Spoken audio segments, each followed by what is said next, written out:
Bangsa yang besar adalah bangsa yang tidak melupakan sejarahnya, dengan tidak melupakan jasa para pendiri dan para pejuang yang telah berjuang sampai titik darah penghabisan demi tegaknya bangsa tersebut. Buku sejarah pendirian dan kepemimpinan GKGA periode Pendeta Injuwono mengisahkan bagaimana Pendeta Injuwono memenuhi panggilan Tuhan untuk menjalankan visi misi Allah dengan mendirikan 2 sidang jemaat yang dikenal sekarang sebagai Jemaat Kristus Ajaib Jalan Johor dan Kristus Gembala Jalan Lemaputro, Surabaya. Bersama-sama para hamba Tuhan bekerja menabur dengan mengabarkan pengajaran mempelai dalam terang tabernakel. Buku ini patut kita miliki karena di dalamnya kita dapat melihat bagaimana Tuhan berkarya lewat 2 sidang jemaat ini untuk menggenapkan visi misi Allah yang telah ditanamkan oleh pendirinya Pendeta Injuwono. Semoga buku ini menjadi inspirasi kita dalam menjalankan visi misi Allah, yakni mengabarkan pengajaran mempelai dalam terang tabernakel sampai ke ujung dunia.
Selamat pagi, Shalom.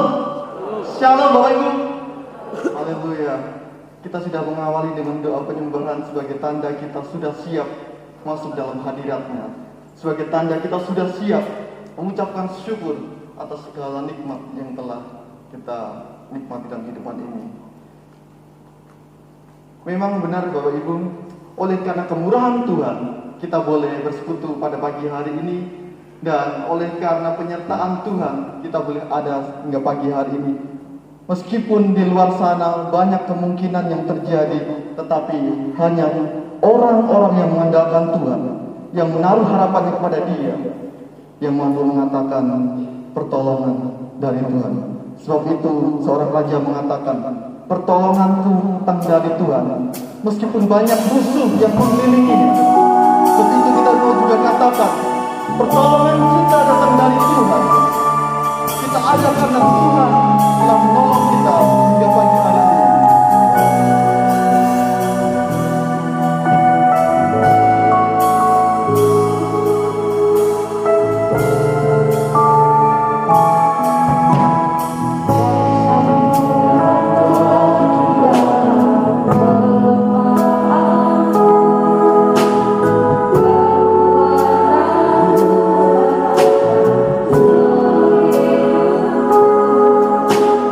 Thank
sebab kebaikan nyata betul di dalam kehidupan kami. Bahkan hingga pagi hari ini kami boleh ada karena pertolongan dari Engkau, karena kekuatan yang menopang kami. Semua itu berasal dari Engkau Tuhan. Kami bersyukur atas persekutuan pada pagi hari ini. Kami boleh menikmati hadirat Engkau Tuhan, menolong setiap kami semua yang hadir pada pagi hari ini. Kami semua akan menyerahkan kehidupan kami sebagai persembahan yang hidup, yang berkenan bagi Engkau Tuhan. Memberkati jalannya ibadah dari awal pertengahan sampai akhirnya. Tuhan menolong kami semua. Di dalam nama Tuhan Yesus Kristus kami berdoa dan bersyukur. Haleluya. Amin. Amin. Silakan duduk kembali Bapak Ibu. Kembali saya menyapa dengan sukacita. Katakan Shalom. Shalom. Amin. Haleluya. Benar. Memang pertolongan Tuhan nyata di dalam kehidupan kita. Kuasanya diberikan bagi kita. Sebab itu kita mau katakan, Ku diberi kuasa.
Terpujilah Engkau Raja, sebab Dia adalah Raja yang mulia, yang memberikan pertolongan bagi kita, memberikan kuasa bagi kita, menaklukkan setiap pergumulan permasalahan kita.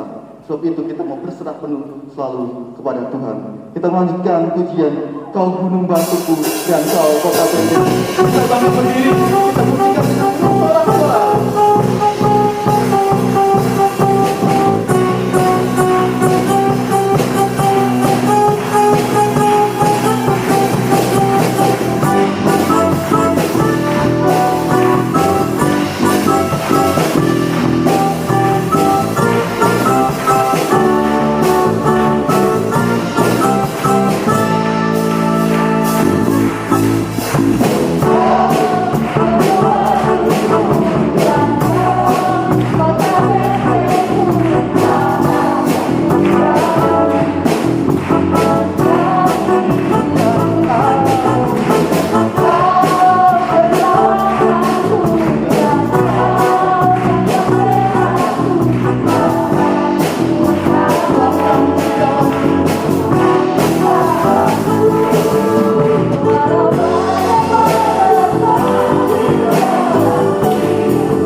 benar tak pernah tinggalkan, dahulu, sekarang, dan selamanya. Amin.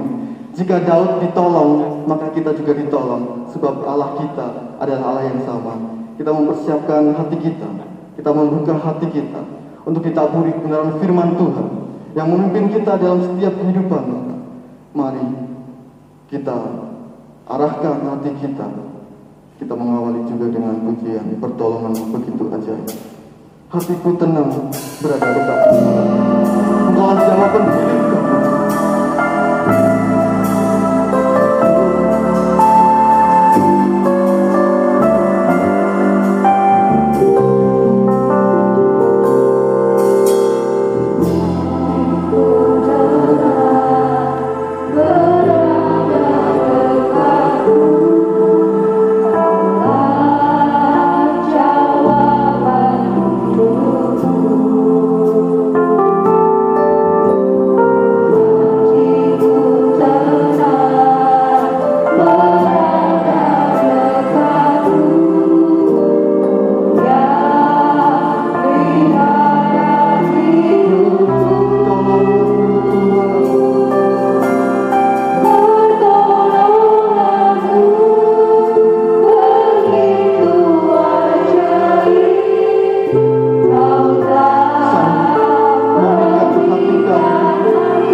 Kami merasakan pertolongan-Mu di dalam setiap perjalanan kehidupan kami. Tuhan, saatnya kami memandang Engkau melalui firman-Mu. Terima kasih Tuhan untuk kasih perhatian Tuhan atas kehidupan kami. Kami menyediakan hati kami untuk diisi dengan pengajaran firman Allah. Sebab itulah yang menjadi pengharapan kami dalam hidup ini. Karena satu-satunya pertolongan Tuhan yang dinyatakan adalah melalui pengajaran firman Allah. Persiapkan hati kami, pikiran kami. Jauhkan kami dari gangguan apapun pada saat kami melaksanakan ibadah kami hari ini. Urapi kami semuanya. Sucikan hati kami. Dan kami bersedia menerima segala berkat yang dicurahkan pada hari ini.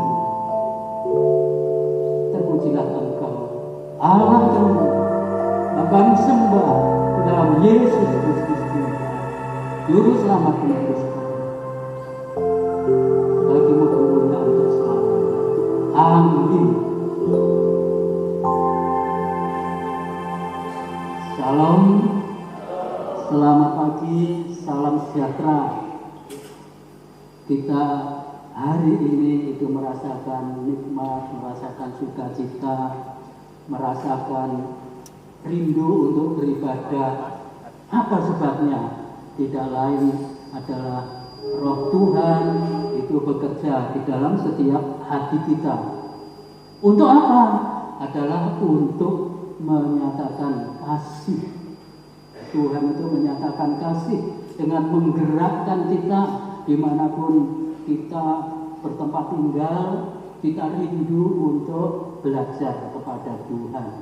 Jikalau pagi hari ini kita berhimpun bersama di tempat ini, itu bukan semata-mata karena kita dapat melakukan.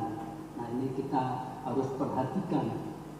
Tetapi karena Tuhan, karena Tuhan rindu, ingin memberkati kita, ingin menaungi kita dalam hidup ini.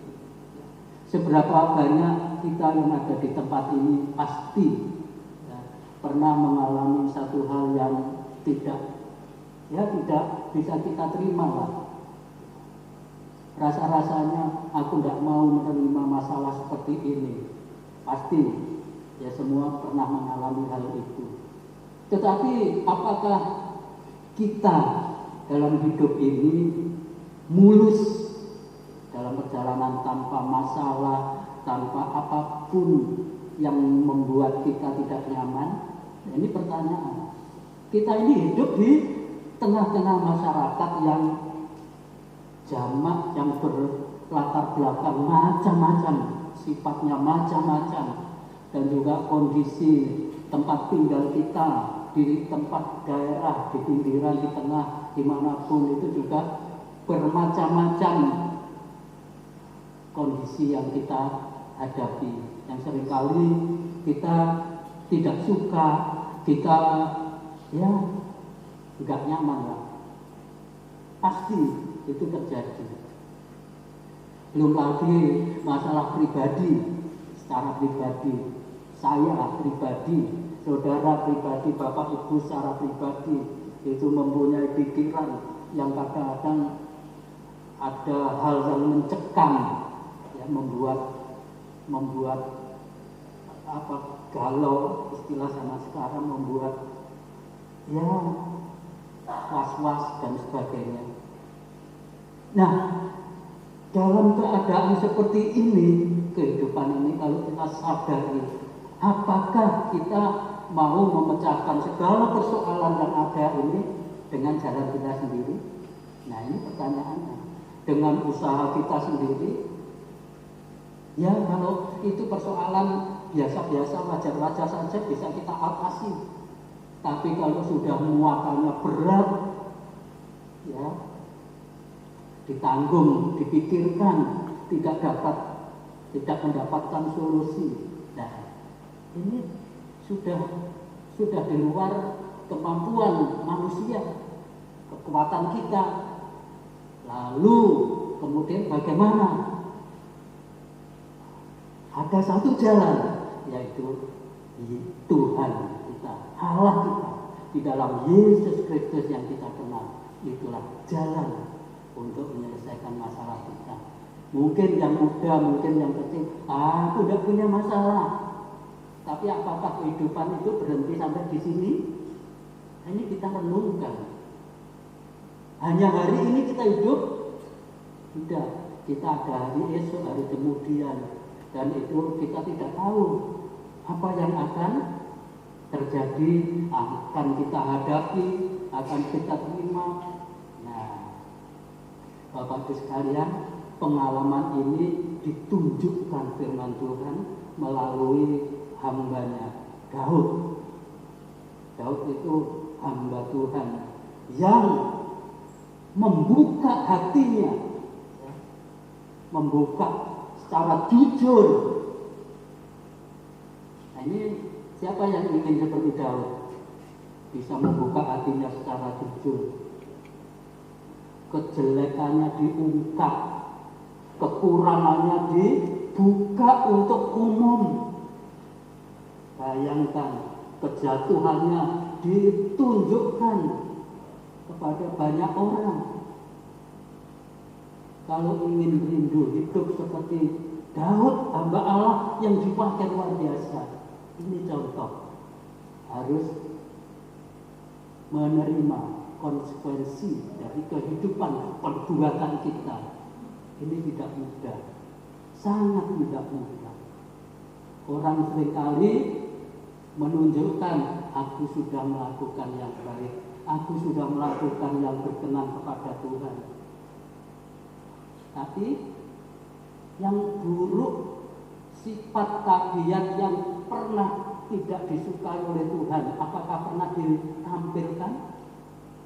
Nah, kalau ingin seperti Daud, ya itulah membuka kehidupan melalui nyanyian yang dibuatnya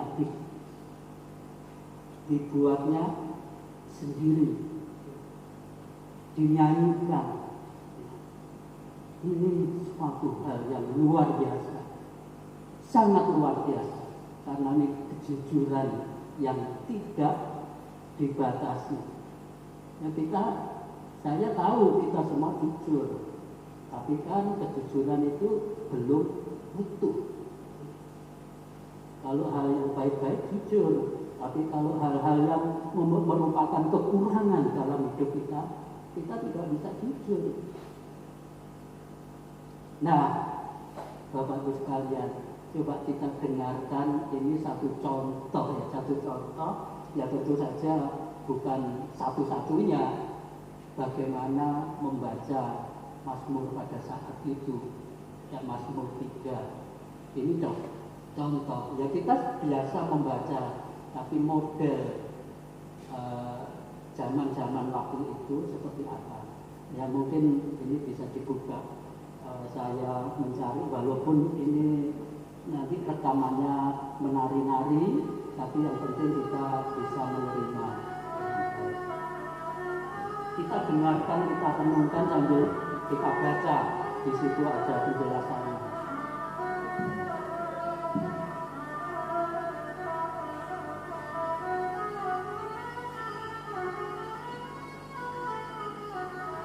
Ini rekamannya karena yang merekam tidak tanggap, tidak bisa.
Ini kita sudah melihat, membacanya seperti itu. Umumnya waktu itu. Tapi kita tidak mengutamakan bagaimana membacanya, tapi kita bisa memahami. Mengapa Daud menulis? Mengapa Daud itu mengarang sebuah puisi lah, katakanlah dinyanyikan seperti ini? Karena mengagungkan Tuhan yang menolong hidupnya ketika dia melarikan diri dari anaknya yang bernama Absalom. Nah, kita perhatikan mengapa Daud bersuka cita memuji Tuhan. Kita perhatikan, dikatakan, coba kita membaca ayat 1, 2 dan 3.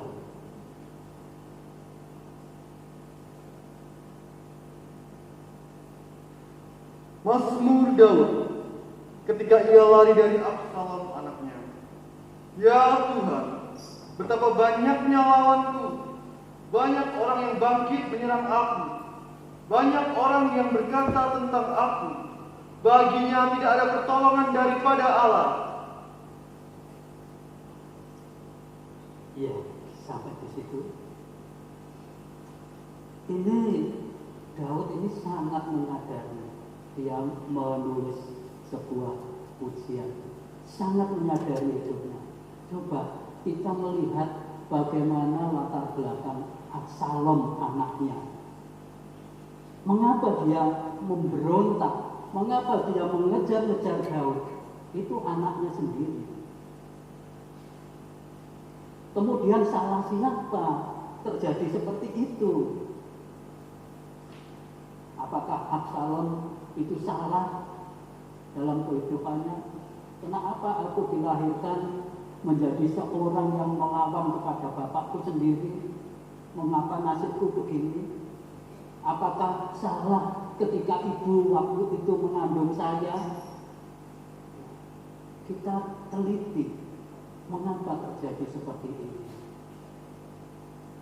Kita membaca di dalam kitab 2 Samuel, yang kita baca 2 Samuel pasal 3. 2 Samuel 3. 2 Samuel 3 kita membaca ayat 2 sampai 5. Anak-anak lelaki Daud. Di Hebron lahirlah bagi Daud anak-anak lelaki. Anak sulungnya ialah Amnon dari Ahinoam, perempuan Israel, Istri pertama. Anaknya yang kedua ialah Kileab dari Abigail, bekas istri Nabal, orang Karmel. Istri kedua. Yang ketiga ialah Absalom, anak dari Maaka, anak perempuan Talmai Raja Geshur. Istri ketiga. Yang keempat ialah Adonai, anak dari Hagit. Yang kelima ialah Sefaka, anak Abitail. Dan yang keenam ialah Yitream dari Eglat, istri Daud. Semuanya ini dilahirkan bagi Daud di Hebron. Nah, Bapak Ibu sekalian, kita tahu ya, istrinya Daud berapa di sini? 6, dengan 6 anak. Kemudian kalau kita pertanyakan berapa persoalan yang harus dihadapi, bingung ya kita menjawabnya. Kalau satu keluarga ada bapak, ada ibu, 1 anak, itu masalah itu timbul dari 3 hal, 3 sumber. Hubungan ayah dengan istrinya sering timbul masalah, ibu dengan anaknya bisa timbul masalah, bapak dengan anaknya bisa timbul masalah. Jadi bisa paling tidak sumber masalah itu 4. Ini 6 istri, 6 anak, maka ini sangat rumit. Tapi mengapa bisa terjadi seperti itu?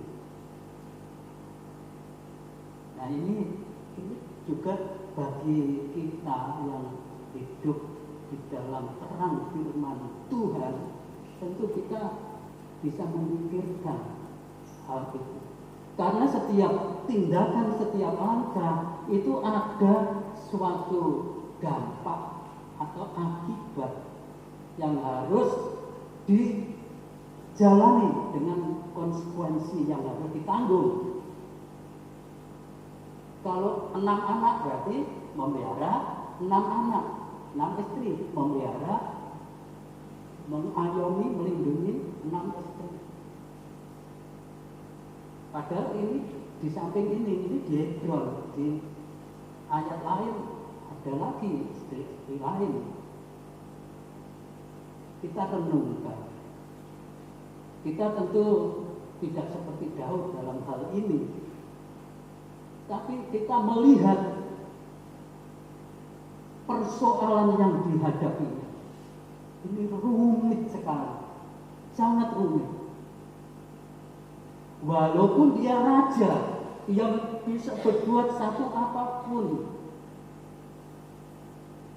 dia mengambil berapa istri pun itu tidak ada yang melarang, bebas berkehendak. Dia raja, melakukan apapun bebas karena dia raja. Nah, kita diberi kebebasan oleh Tuhan, dimerdekakan. Sekarang pertanyaannya, setelah kita merdeka, aku merdeka melakukan apapun, apakah kemudian kita tidak mengukur dampak atau hasil dari apa yang kita lakukan? Ya tentu dipikirkan. Dan ini Raja Daud manusia, kita manusia. Kalau kita jadi raja seperti Daud, ya tentu saja tidak bisa dijamin lebih baik. Tidak bisa dijamin. Oh, kalau saya jadi raja seperti Daud, enggak seperti itu. Istri saya tetap satu. Apa mungkin seperti itu? Nah, ini perenungan yang sangat dapat kita ambil satu nilai yang sangat berharga. Walaupun Daud raja, itu banyak hal yang membuat dia tidak dapat berdiri tegak karena masalah yang dihadapi. Tidak ada. Dia sebenarnya sudah tidak ada kemampuan apapun. Tetapi yang luar biasa, Daud ini hidup berharap kepada Allah. Ini yang sangat-sangat menolong dirinya. Karena kalau tidak, Daud ini sudah lenyap dengan persoalan itu. Coba kita perhatikan apa yang dialami oleh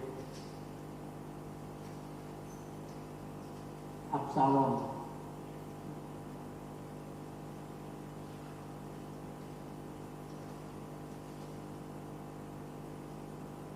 Nah, kita membaca di dalam 2 Samuel pasal 13.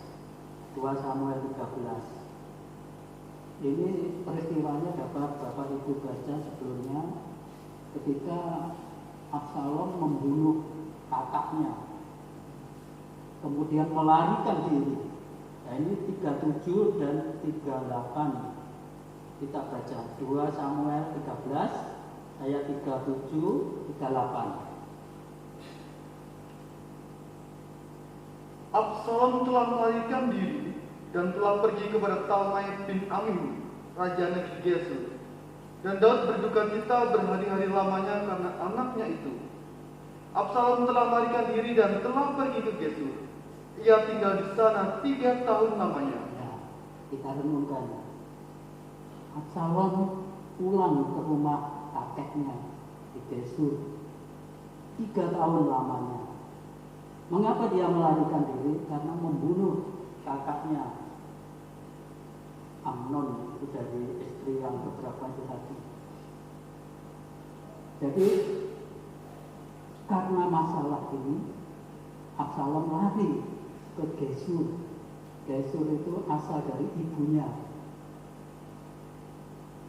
Di sana tentu dia mempunyai satu istilahnya panutan, role model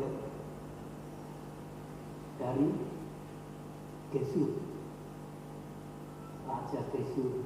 Karena dia di sana keluarga kerajaan, tentu beda dengan kerajaan yang dipegang Daud, kerajaan Israel. Pendidikannya beda. Kemudian selama 3 tahun pasti dia terbentuk karakter kerajaan Gesur. Nah, ini juga masalah sebenarnya. Masalah apa? Masalah pendidikan.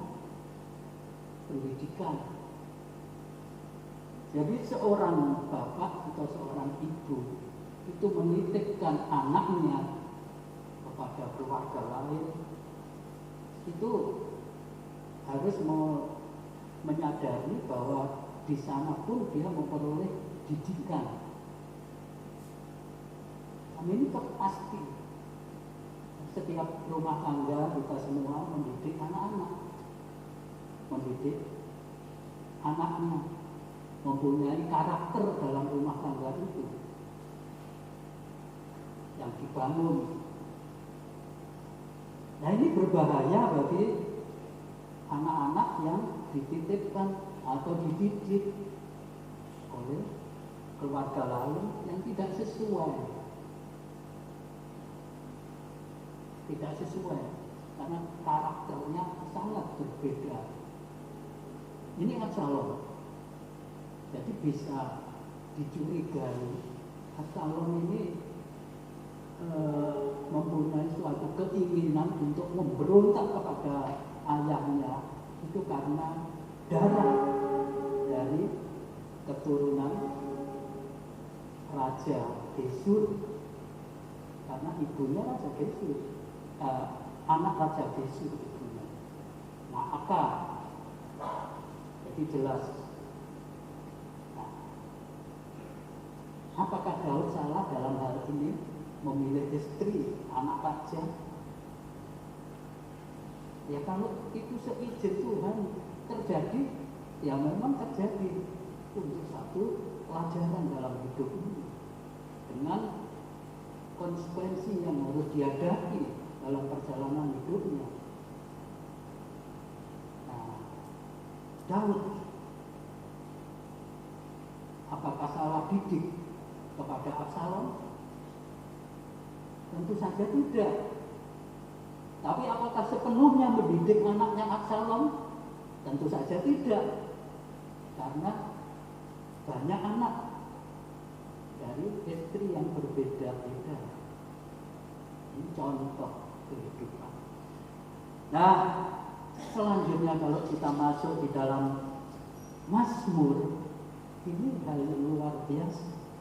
Begitu beratnya kehidupan itu, tetapi dia menulis bahwa kehidupannya itu tertolong oleh karena Tuhan, bukan dari siapapun. Kita sudah mendengar dari video tadi, begitu enaknya didengar, dinyanyikan, membaca dalam nyanyian, enak didengar. Saya kalau mendengarkan enak sekali. Lagu-lagunya lagu itu, nadanya enak sekali. Malam-malam saya dengar, wah enak sekali. Tetapi dia yang menyanyi itu bukan dia yang menciptakan nyanyian, sangat beda. Daud ini pencipta nyanyian itu, dan dia sendiri menyanyikan nyanyian itu di dalam keadaan yang bermasalah. Kita membaca gampang saja di dalam Mazmur tadi. Mazmur ayat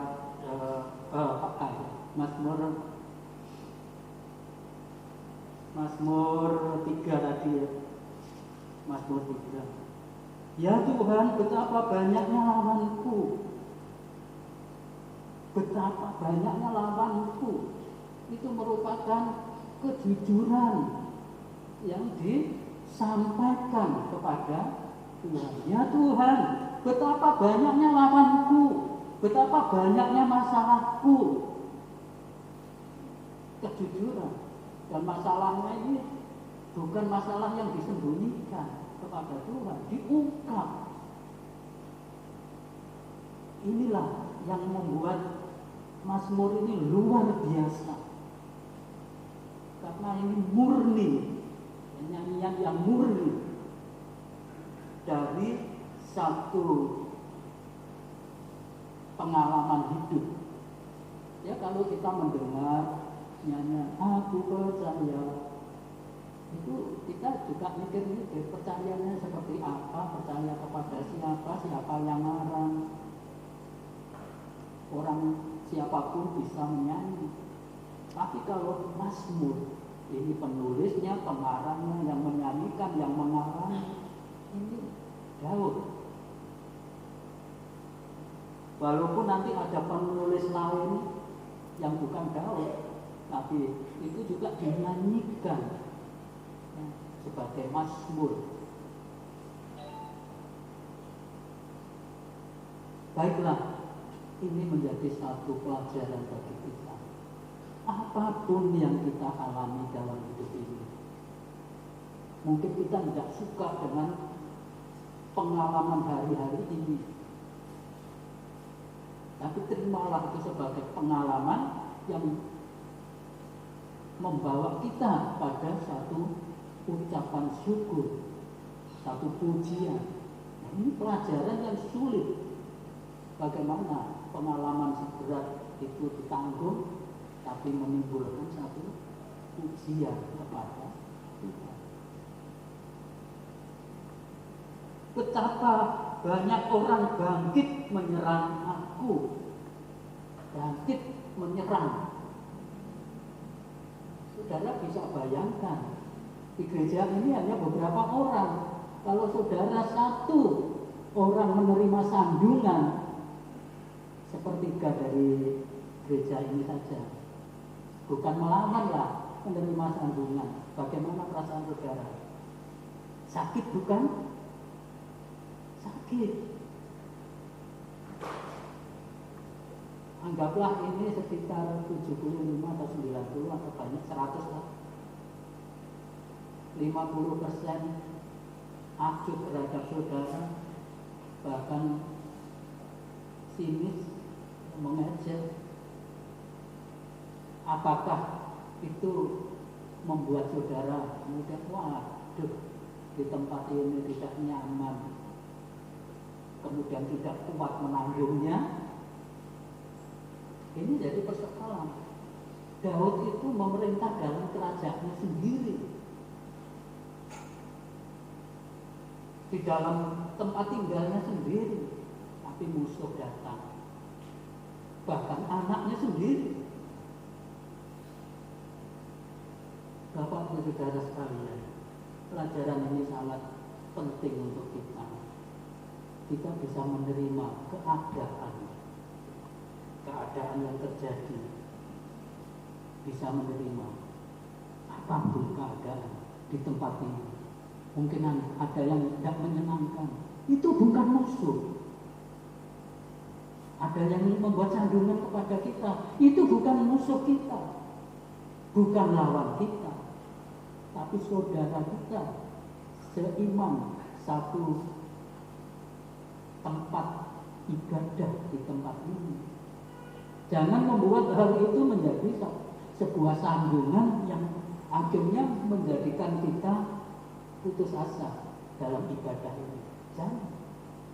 Daud memuji dengan hal ini. Karena ternyata Tuhan itu tidak pernah meninggalkan. Tuhan tetap menjadi pengharapannya. Jadi apapun yang terjadi dalam kehidupan kita, baik senang, baik susah, duka, terima dengan sukacita di dalam Tuhan. Ini tidak mudah. Oleh sebab itu kita belajar terus. Belajar. Karena ini yang diperkenan oleh Tuhan.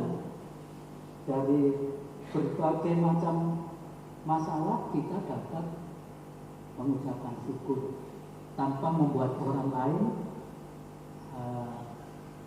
tersandung. Dikatakan juga banyak orang yang berkata tentang aku, baginya tidak ada pertolongan daripada Allah. Ini seringkali terjadi ketika mengalami sakitlah, ketika mengalami masalah. Orang lain mengatakan, ya memang wong dia itu ibadahnya Senin Kemis, dia tidak serius, dia tidak pernah berdoa, makanya Allah tidak menyertainya. Ya seringkali kita terjadi hal-hal yang itu di tengah-tengah masyarakat Kristen. Daud pun juga mengalami hal seperti itu. Orang banyak sinis, baginya tidak ada pertolongan daripada Allah. Padahal Daud berserah, dia memuji Allah, tapi orang lain sinis. Apakah itu menjadi sandungan? Ini satu kekuatan yang mendorong kita untuk memilih satu kebenaran. Kita membaca 4 dan 5. 4, 5. Tetapi Engkau Tuhan adalah perisai yang melindungi aku. Engkaulah kemuliaanku dan yang mengangkat kepalaku. Dengan nyaring aku berseru kepada Tuhan, dan Ia menjauh aku dari gunungnya yang kudus. Iya, mata Daud, mata hati nuraninya terbuka. Daud melihat, Engkau Tuhan adalah perisai pelindunganku. Perisai, Tuhan sebagai perisai yang melindungi dari segala serangan lawan itu. Ini masalah hati. Masalah hati itu juga memperoleh perisai, walaupun walaupun mendapat sandungan, tapi hatinya tetap tenang, tetap nyaman. Jadi lawan yang dihadapi Daud ini ada 2 bentuk. Secara fisik yang menyerang, tapi juga kata-kata yang menusuk perasaan. Dan kata-kata ini bagi seorang raja, bagi seorang terhormat, kalau direndahkan ini sangat-sangat menyakitkan. Kalau saya memang orang kecil, orang rendah, orang mengatakan apapun, oh tidak masalah, memang keadaannya seperti ini. Tapi Daud, raja, Daud orang yang diurapi, orang yang didukung oleh masyarakat banyak, tapi direndahkan oleh sebagian. Nah, ini sangat menyakitkan sekali. Dikatakan, Engkaulah kemuliaanku dan yang mengangkat kepalaku. Mengangkat kepala. Artinya apa ini? Orang itu kalau sudah tunduk di hadapan orang banyak, itu sebenarnya ada masalah. Apalagi raja di hadapan masyarakatnya tunduk, ini ada masalah itu. Raja. Daud ada masalah. Dahulu zaman perang, zaman Jepang, zaman Belanda, kalau orang jajahan itu nggak mau tunduk, ya langsung ditendang sama Jepang itu. Kalau Jepang lewat harus tunduk semua, nggak boleh memandang. Ya ini memang tunduk itu artinya satu kekalahan, satu kelemahan. Jadi kalau kita berdoa menundukkan diri itu artinya kita menempatkan diri kita ini lemah di hadapan Tuhan, kita menunduk. Ya kalau menantang ya tunduk sambil menantang ya lucu ya. Nanti kepalanya tegak baru menantang, matanya mendelik itu menantang. Tapi dikatakan di sini, engkaulah kemuliaanku dan yang mengangkat kepalaku, kemuliaanku. Berapa banyak di sini yang mempunyai batu mulia atau logam mulia?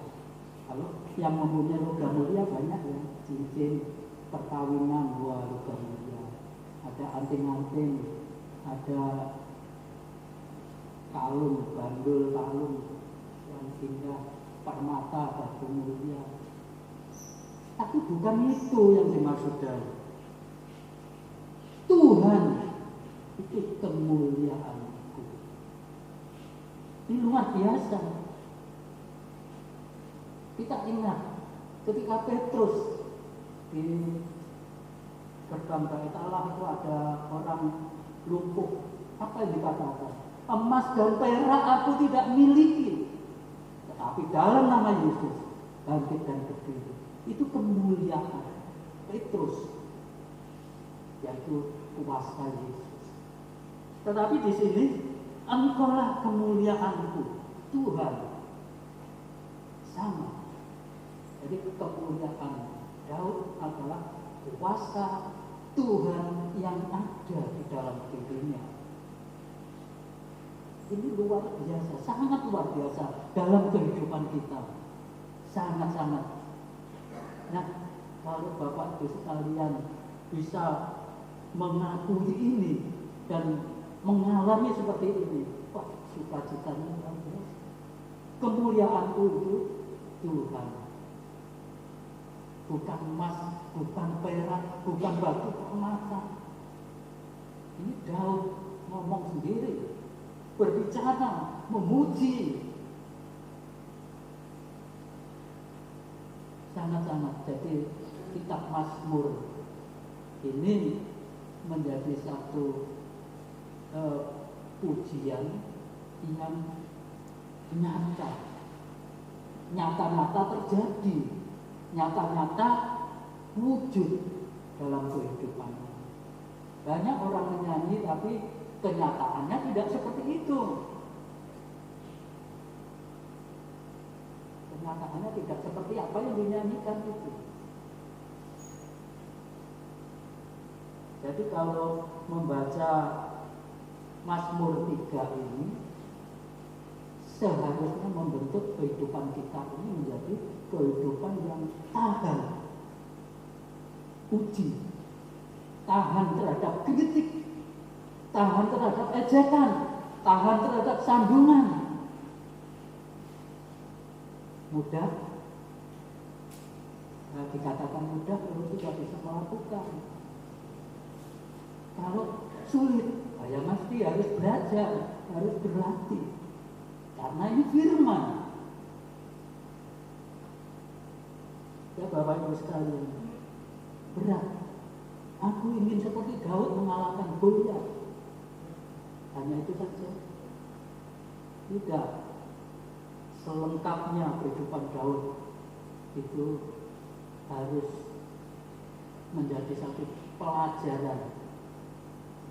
Jatuh bangunnya itu juga menjadi pelajaran bagi kita. Kalau Daud jatuh ya jangan ditirukan jatuh. Kalau Daud bersemangat untuk memuliakan Tuhan, ya itu yang kita tirukan. Nah ini kan tidak mudah. Jadi untuk hidup standar seperti yang Tuhan kehendaki, ini memang kemurahan Tuhan yang seharusnya berlaku dalam hidup kita. Itulah sebabnya kita harus erat di dalam persekutuan kudus dalam ibadah semacam ini. Tujuannya apa? Kita mendengar, kita membaca bersama firman dan memperoleh satu pengajaran yang luar biasa dari firman itu. Dari firman yang kita baca ini, kita melihat Daud sangat luar biasa. Daud luar biasa. Tapi bagaimana Daud bisa menjadi luar biasa? Karena Tuhan yang beserta Daud, yang mengendalikan Daud untuk keluar terentas dari berbagai masalah kehidupannya, bisa bangkit. Dengan nyaring aku berseru kepada Tuhan, dan Ia menjawab aku dari gunungnya yang kudus. Betapa sukacitanya kalau kita berseru kepada Tuhan, kemudian Tuhan itu menjawab seruan kita. Sangat bersukacita. Sehingga keluhan hidup kita terjawab semua oleh Tuhan. Betapa bahagianya kita. Kita menghadapi masalah, Tuhan bagaimana ini masalah ini. Tiba-tiba Tuhan menjawab. Tuhan menyelesaikan, memberikan solusi. Bukankah itu membuat kehidupan kita bebas dari kekhawatiran?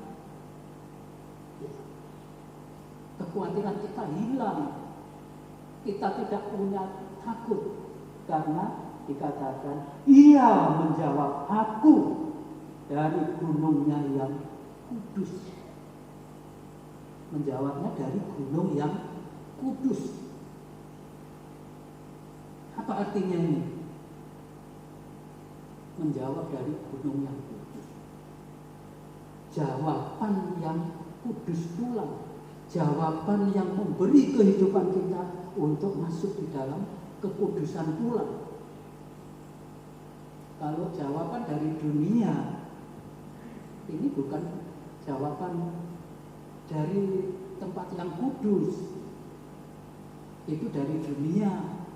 Bisa benar, bisa tidak benar. Tapi kalau jawaban doa dari tempat gunung yang kudus, maka jawaban itu mutlak. Itu adalah membawa kehidupan itu pada kekudusan. Jadi makanya ada nasihat, jangan mendengarkan nasihat orang fasik. Karena nanti nasihatnya fasik juga. Tapi ini jawaban Tuhan ini dari gunung yang kudus. Tidak dapat khawatirkan. Pasti itu berkenan. Jawabannya berkenan bagi kita, juga berkenan bagi Tuhan. Ayat 6-7. Coba baca. Aku membaringkan diri lalu tidur. Aku bangun sebab Tuhan menopang aku. Aku tidak takut kepada puluhan ribu orang yang siap mengepung aku. Nah, ini mengapa terjadi hal yang seperti ini? Ya dikatakan aku baringkan diriku lalu tidur. Enaknya musuh begitu banyak, lawan begitu banyak, yang mengejek, yang menghina, yang merendahkan, banyak yang sangat menyakitkan hati. Tapi Daud mengatakan, aku berbaring Aku membaringkan diri lalu tidur. Enak. Tidur. Siapa yang di sini tidak suka tidur?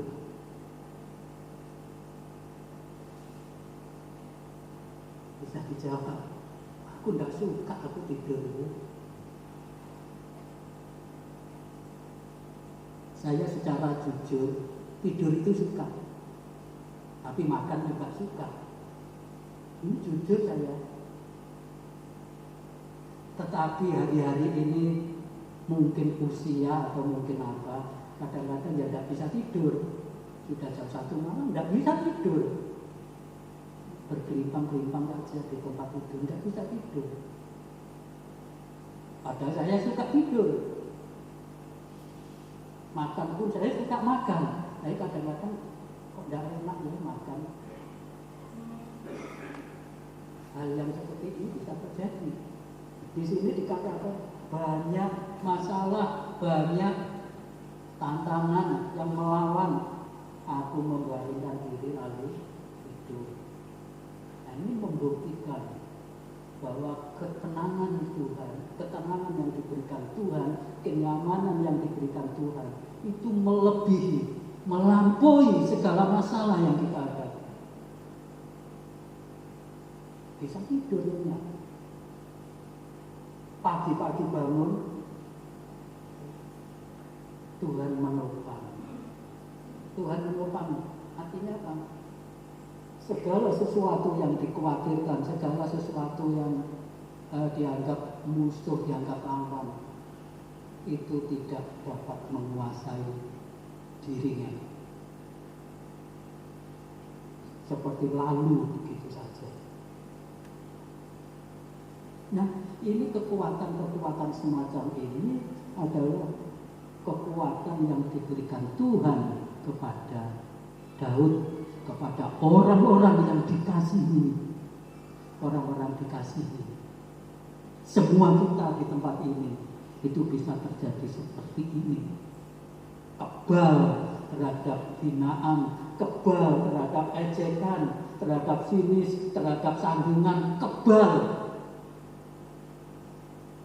Maukah Bapak Ibu Saudara sekalian hidup seperti ini? Gak mudah ya. Saya bisa ngomong ini kadang-kadang dihina pun ya juga rasa sakit. Diremehkan juga rasa sakit. Tapi jadilah kita ini bisa makan makanan yang keras, makanan yang pahit, makanan yang tidak enak demi tubuh kita. Tubuh kita terbangun. Jadilah seperti itu. Artinya apa? Bukan anak-anak lagi. Anak-anak lagi itu kalau sudah, aduh saya punya cucu 2 ini, kalau satu diejek, satunya ngamuk, ya bukan main. Satunya ngejek, main, terus diejek, ngamuk lagi, rame lagi. Apakah anak-anak seperti itu masih melekat dalam kehidupan saya, kita semua yang sudah tua seperti ini? Tentu kita tidak seperti anak-anak seperti itu. Aku tidak takut kepada puluhan ribu orang yang siap mengepung aku. Jadi lebih seperti makanan sehari-hari. Dilawan, diejek, dikepung. Mengapa? Karena Tuhan. Dikatakan sebab Tuhan menopang. Ada nyanyiannya, sampai tua aku digendong. Sampai masa tuaku aku tetap digendong. Nah ini kita digendong, kita ditopang. Nah begitulah gambaran. Ayat 89 kita baca. Bangkitlah Tuhan, tolonglah aku ya Allahku. Ya, Engkau telah memukul rahang semua musuhku dan mematahkan gigi orang-orang fasik. Dari Tuhan datang pertolongan, berkat-Mu atas umat-Mu. Iya, ini endingnya nyanyian Mazmur 3. Ternyata apa? Segala masalah, segala musuh lawannya itu dihancurkan oleh Tuhan. Kalau kita tidak punya musuh, kalau kita tidak punya lawan, ya kita tidak merasa bahwa lawan kita dihancurkan Tuhan. Kita tidak punya musuh, tidak bisa lawan. Kalau kita tidak merasa punya masalah, ya tidak merasa Tuhan menolong kita. Loh, itu kan logikanya seperti itu. Kalau kita merasa tidak berdosa, maka kita mengatakan bahwa Tuhan itu disalib itu tidak ada gunanya. Nah, ini kan seperti sebab akibat. Jadi yang benar yang mana? Kita berpegang teguh konsep sebab akibat, tabur tuai. Kalau orang menabur pasti menuai. Iya memang benar. Tetapi di dalam Allah itu jadi beda. Apa yang ditabur Daud, apa yang dikerjakan Daud, yang menimbulkan akibat, apa yang dituai Daud, yang menimbulkan masalah besar. Tapi di atas semuanya ini Tuhan itu lebih dari segala. Ini loh yang penting. Dikatakan, ya Allahku, ya Engkau telah memukul rahang semua musuhku. Rahang semua musuhku. Kalau rahangnya jebol, rahangnya pecah, ya sudah tidak bisa mengejek lagi, tidak bisa menghina lagi. Dikatakan semua musuhku dan mematahkan gigi orang-orang fasik. Mematahkan gigi orang-orang fasik. Orang-orang fasik itu biasanya unjuk gigi, menggertakkan gigi untuk melawan siapa saja. Tapi di sini mematahkan gigi orang-orang fasik. Siapa orang-orang fasik? Kalau kita teliti, orang-orang fasik itu adalah orang-orang yang tidak mau menerima kebenaran firman Tuhan, bahkan memutarbalikkan kebenaran. Ini orang fasik. Jadi ciri orang fasik itu kalau dinasihati benar tidak mau menerima. Kalau ada yang benar itu diputarbalikkan, itu sudah jelas fasik. Jadi itulah alasan firman Tuhan mengatakan jangan mendengar, jangan bergerombol, duduk bersama-sama dengan orang fasik. Ya, karena nggak mungkin ketemu dengan kebenaran orang fasik, karena menolak yang benar, selalu menentang fasik. Ayat yang ke-9, bait 9 apa ayat 9, karena ini nyanyian. Dari Tuhan datang pertolongan, berkat-Mu atas umat-Mu.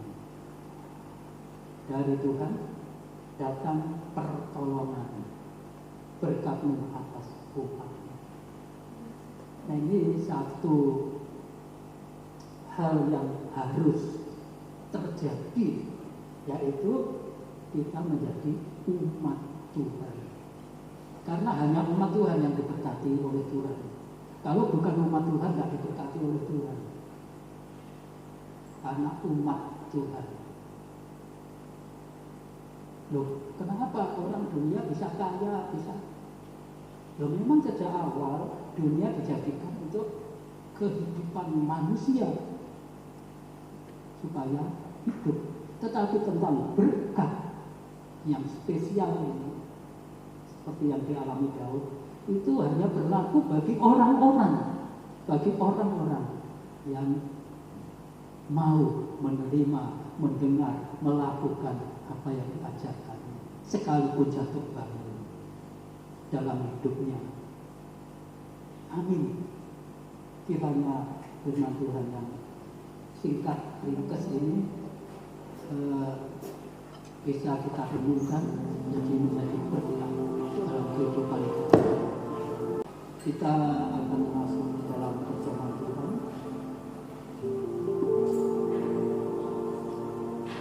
Kita nyanyikan nomor 97 dari NL.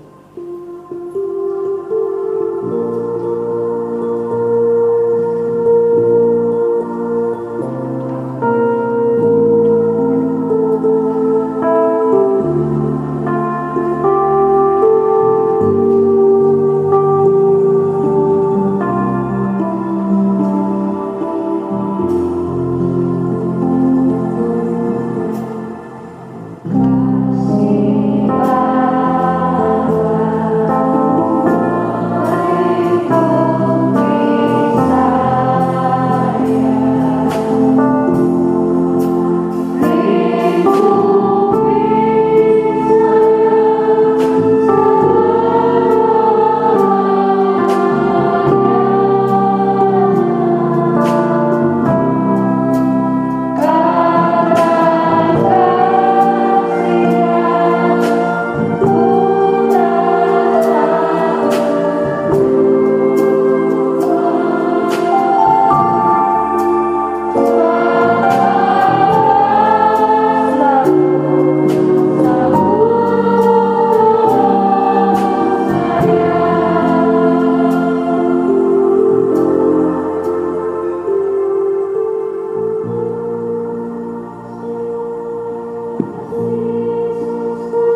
untuk kita melaksanakan perjamuan Tuhan secara bersama-sama.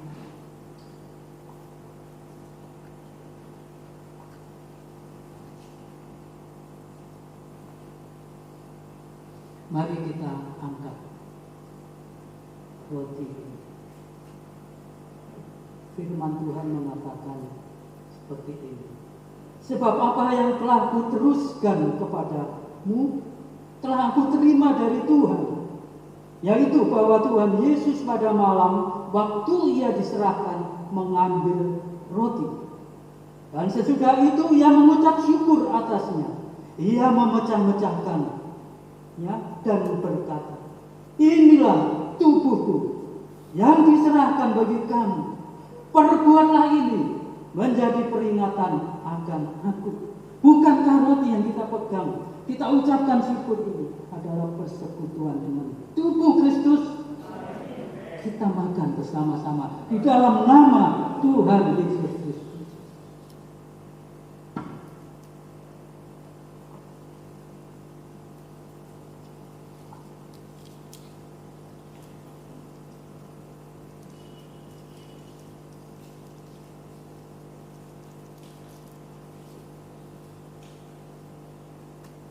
Kemudian selanjutnya kita angkat anggur perlahan.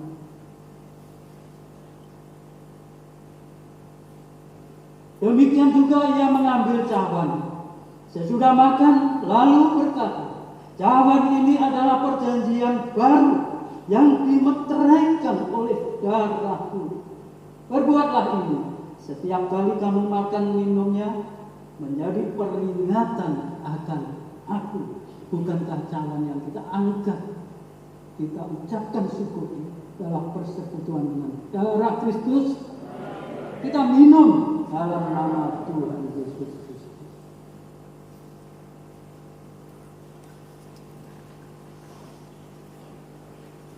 Seberapa banyak kita melaksanakan perjamuan Tuhan, kita memberitakan, renung kembali kedatangan Tuhan yang dijanjikan.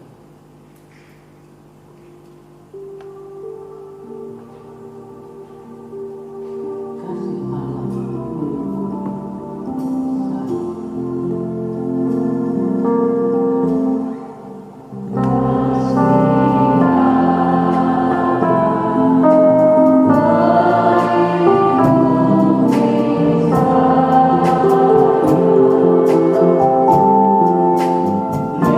Lepo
kami. Kami adalah manusia yang tidak berharga oleh sebab dosa ini. Tetapi Engkau, Allah kami, dalam Yesus Kristus Tuhan, sudah mengangkat kehidupan kami menjadi umat yang diberkati. Kami bersyukur, kami berterima kasih untuk segala yang sudah Tuhan anugerahkan kepada kami. Terima kasih. Terima kasih dari awal sampai akhir ibadah ini. Tuhan berkenan, Tuhan memberkati kami, Tuhan menjamah kehidupan kami, Tuhan memenuhi kami dengan sukacita. Terima kasih. Terima kasih. Syukur kepujian hanya bagi kita. Di dalam nama Yesus Kristus kami berterima kasih. Puji Tuhan. Amin. Mari kita bersama-sama satukan hati untuk menyampaikan kita kepada Tuhan. Bapa, kami bersyukur pada siang hari ini oleh karena kemurahan Tuhan, kasih Tuhan nyata di dalam kehidupan kami. Kami berdoa untuk jemaat-Mu di tempat ini. Engkau sumber segalanya yang dibutuhkan untuk kehidupan. Engkau berkati jemaat-Mu. Jikalau ada yang sakit, Tuhan sembuhkan. Jikalau ada yang susah karena pekerjaan, Tuhan memberikan solusi. Tuhan membuka jalan. Apapun yang dialami oleh sedang jemaat itu, Tuhan campur tangan untuk menyelesaikan masalah. Kami berdoa untuk pemerintahan Indonesia, dari pucuk pemimpin Presiden sampai pada seluruh pendukungnya, parlemen, hakim, polisian, dan seluruh para pimpinan daerah, gubernur, camat, lurah, sampai ke warga di pelosok-pelosok. Tuhan kuasa. Tuhan memberikan damai di dalam setiap kehidupan masing-masing pimpinan bangsa negara ini. Dan juga untuk sidang jemaat-Mu di seluruh pelosok negeri, Tuhan juga berkati. Sebagaimana Tuhan memberkati para hamba-Hamba yang melayani, yang menyampaikan firman-Mu, semuanya dikuasai oleh Tuhan, diurapi oleh Tuhan, baik yang ada di dalam negeri, di luar negeri, semuanya ada di dalam kuasa Tuhan. Sekali lagi kiranya Tuhan di dalam Bapa, Putra dan Roh Kudus mencurahkan berkat bagi sidang jemaat. Berkat kasih, persekutuan di dalam Roh Kudus, penyertaan hari ini sampai Maranatha Tuhan datang kedua kali, berlaku bagi jemaat yang Kau kasih di tempat ini. Segala kemuliaan, puji dan hormat hanya bagi Tuhan Yesus Kristus Juru Selamat kami, Anak Allah yang hidup. Puji Tuhan. Amin. Tuhan memberkati sidang jemaat yang dikasihi.